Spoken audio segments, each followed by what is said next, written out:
What's happening, man? It's your boy Big Krit, third coat, representing Mississippi native. You know I'm rocking with AcrossTheFader.com, pimpin'. DJ Boss Player with WMUC 88.1 FM, the Hip Hop Corner, broadcasting live every Sunday night, 9 p.m. to 12 a.m. I'm here with the homie, Big Krit, right here, right now, right before the show in Silver Spring. What's up, man? Man, what's happening, man? We in the chillin', man. It's going down. It's a lot of talent out there that's coming through. And we're just gonna be out there judging. We're gonna perform, man. Shout out to Bun, Devin, Joe Button. That's all gonna be in the building. You know? Okay. So, man, I respect you, man. I was actually at a show at Jack's in Springfield, Virginia, for your Return of Forever tour. My artist Logic was opening up for you. Show was crazy. It was bananas. Where do you get your ability to do so well in shows? Man, for one, really being surrounded around a lot of other artists that I've had the opportunity to grow up watching perform. And understanding that I kind of got to give my all, man. Shout out to David Banner for one, because I remember going to McIntosh Farms like 4 years ago and seeing him perform with Lil Flip like a pimp, and he just was wilding, man.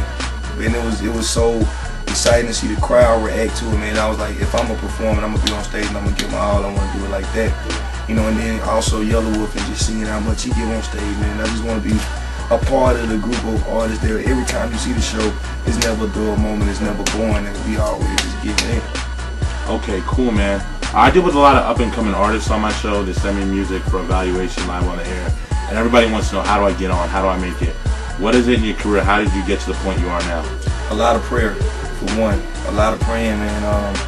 Never really knowing if it was going to happen or not, man. Just, it's a marathon at the end of the day, too.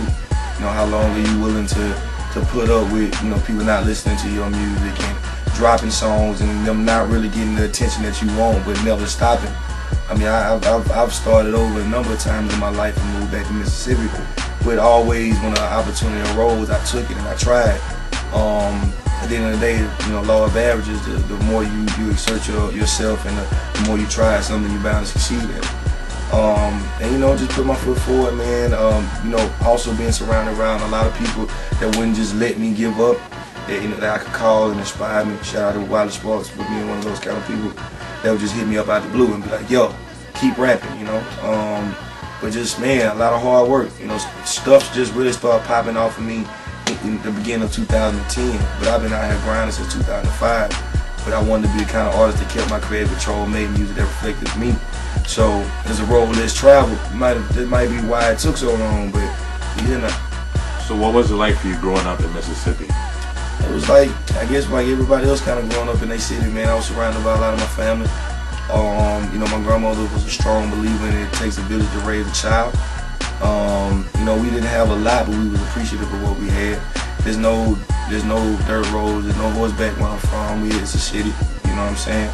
And at the end of the day, man, I learned a lot of morals from being down there, how to slow down and just appreciate my surroundings, and I think people can hear that in my music. And that's why I don't mind taking people to Mississippi through my music.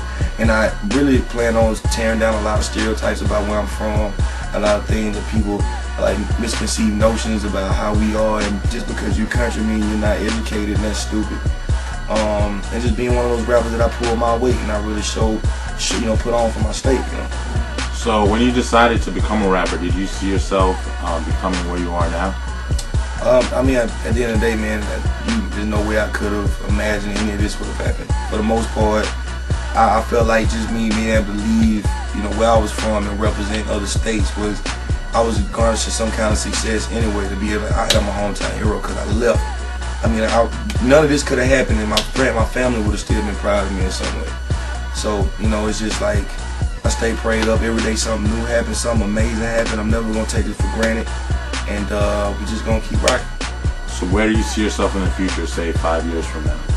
Man, Lord willing, still making music, producing, hopefully being, put on other artists that are also killing it out here too, man. Shout out to Big Son, because he's going to be the next artist to come out and really just making timeless music, man. Music that people can really feel and can relate to, and, branding this Return Forever movement. So it's apparent that family isn't very important to you, prayer is very important to you. I've noticed through your music, people respect you for being real. How important do you think it is to be real as an artist? Extreme. People that know me and see me in the street or just approach me, I'm the same way as I am in my interviews. It's no more, no less. This is who I am.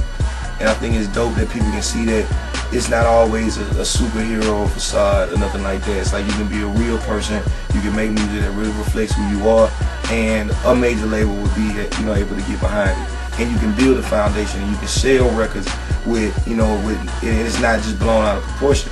I mean, at the end of the day, I'm also surrounded around people that know who I am as an individual and would never let me step outside of that and do something like, nah, that ain't in your character, you know. So for the most part, I'm a rap, you know, and I'm gonna put on for my city and my state. I didn't sell dope, nothing like that, so that's not in my music or in my content. I rap about what I know about. So.